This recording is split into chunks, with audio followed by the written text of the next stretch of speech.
It has definitely strengthened my faith, the experience of losing Brady. And when you go through something like the death of a child, it's no time to shrink back from your faith, but to grab hold of it. That's why Jesus came, to overcome and conquer death. Of course, Brady is the one who made us parents. And he was special.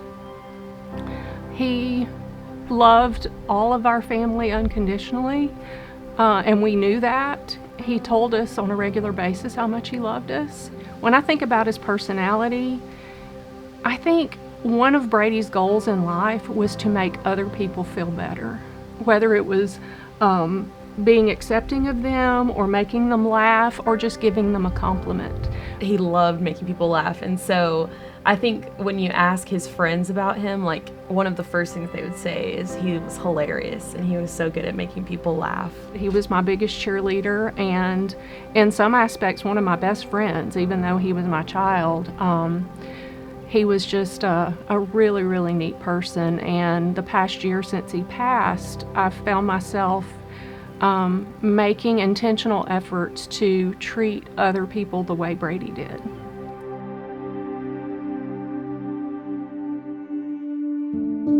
From the very first day, the day that Brady died, this porch was full of people that came to love on us and support us, help us plan the funeral, help us make all the arrangements. I don't know what we would have done without our church family. Our church family reached out to us in a lot of different ways, whether it was bringing food or just being here with us, just carrying our burden with us. I feel like they truly shared in our pain. Yeah, I don't know how people walk through grief and loss without the hope of eternity and without the hope of Jesus. I would say that my faith has been strengthened through this, but not without rocky places and periods of questioning and obviously, why would this happen? I think when you go through tragedies, you're either going to run to God or run from God, and I just can't imagine anything other than running to God. And so I've always thought of Jesus as my Lord, but he's just become such a sweet friend to me in the past year and a comfort to me. I'm thankful that we have that solid rock to stand on. I don't know what I would have done without it. Soon after Brady passed away, I received an invitation in the mail to join a grief share group. And so I reached out to my friend and said, hey, is this a good idea? Did you benefit from this? Is this something we should do?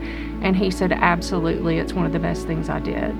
When Brady died, I was like, what do I do? Where do I go from here? And so one thing that Grief Share did was kind of just say, that's normal. These things you're experiencing are normal, and everybody grieves differently. So I would say I still have a long way to go on my grief journey, but I am thankful for Grief Share and for people in my life who have told me that's okay.